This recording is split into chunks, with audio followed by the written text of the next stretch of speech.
We'll now be hearing from our first abstention speaker, Josh Newman. Josh is a fourth-year student reading biological science at Downing College. He won the slot through open audition. Josh, the floor is yours. Thank you very much. Remembrance has played a significant role in my life for many years, and the poppy itself is a symbol from which I draw strength and hope. Over recent years, however, I've watched this symbol be co-opted into a cultural tug-of-war that denigrates its very meaning. Time and time again, this debate over the poppy rears its head, and time again, it misses the point entirely. This very debate we're having this evening misses the point. Wearing a poppy is fundamentally a personal choice. And that right there is kind of the point. We shouldn't be obsessing about who is wearing a poppy and who is not. We live in a society where people have the freedom to make their own decisions, and we should respect and value those decisions. Consistently, however, this debate about the poppy is used as a surrogate for and detracts from another, more important conversation about the role of remembrance in modern Britain. And that is why I'll be speaking in abstention to the motion this evening, because it is the act and meaning of remembrance that matters, and not the symbol of the poppy itself.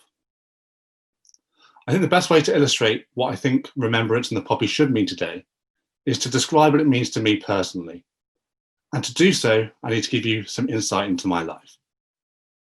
I grew up in a pretty normal home with my two younger sisters, my mum and my dad, just outside Coventry. My dad was a welder and my mum was a cashier at Tesco.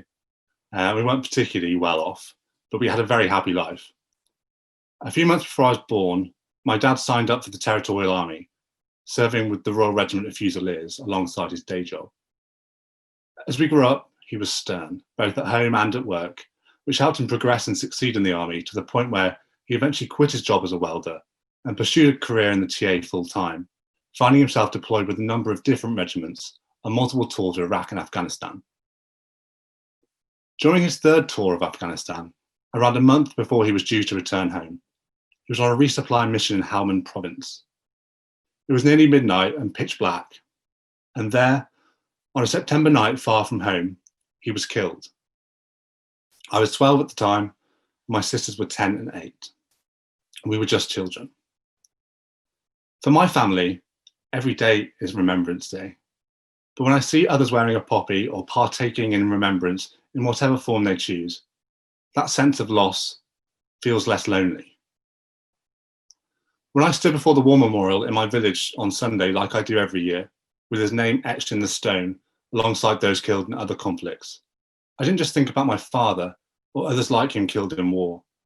I also thought about all of those whose lives have been affected by war in so many different ways. I thought about families like mine grieving their loved ones. I thought about refugees from across the world who have been displaced from their homes and forced to flee to unfamiliar countries in search of some semblance of safety.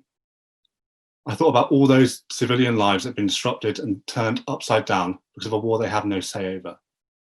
Remembrance is about all of these people. It's about the cost of war, and that cost extends well beyond the borders of this country, and as such, our view of remembrance should extend beyond these borders too. The proposition to the motion has already spoken about the glorification of war, but let me tell you, I felt no glory when I was pulled out of my English lesson in year 8 to meet my mum, whose body crumbled in my arms as she told me that my dad had been killed thousands of miles from home. Instead, I felt pain.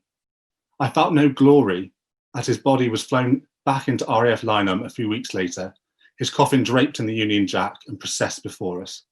Instead, I felt anguish. And I felt no glory when his body was laid in the ground on a cold October morning to the sound of a gun salute. Instead, I felt grief. There is no glory in war, and there is no glory in remembrance. Instead, we should feel a sense of solemnity and shame when we think of the death and devastation that we can inflict on one another. Regardless of morality or perceived justification, there's no pride in war, even when fought for noble purposes.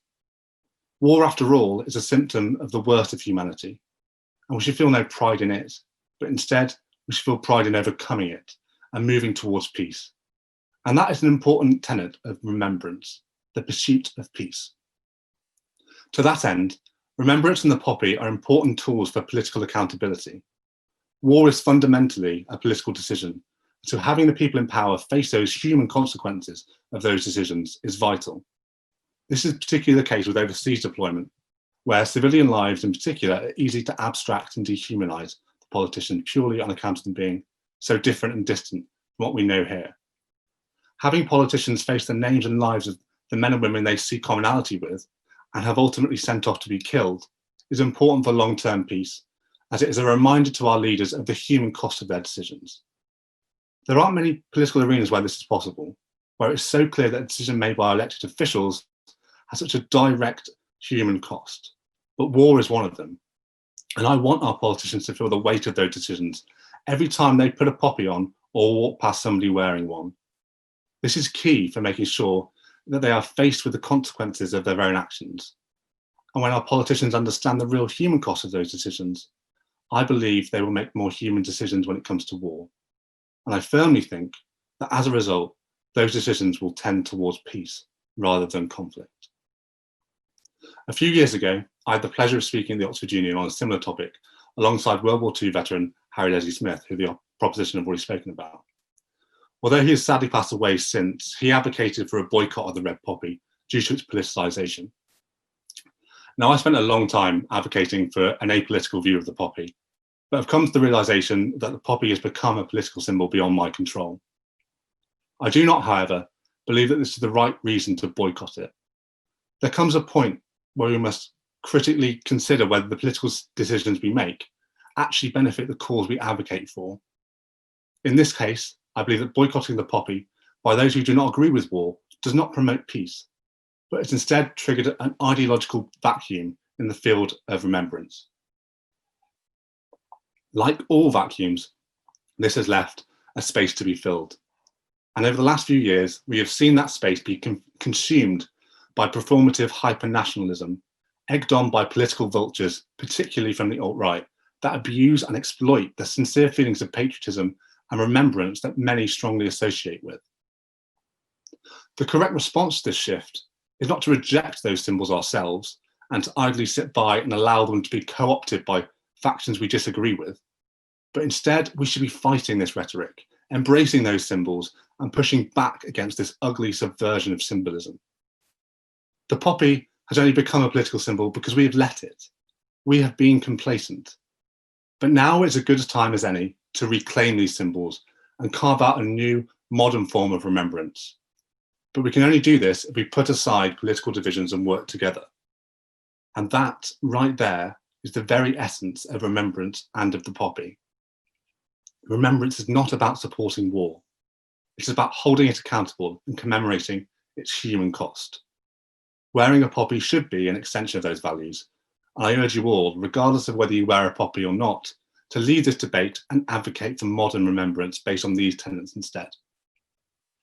In summary, this House should not be deciding whether or not somebody should wear a poppy.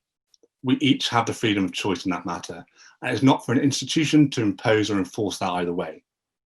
As such, I urge you all to support abstention in this motion this evening, because remembrance is about so much more than a flower.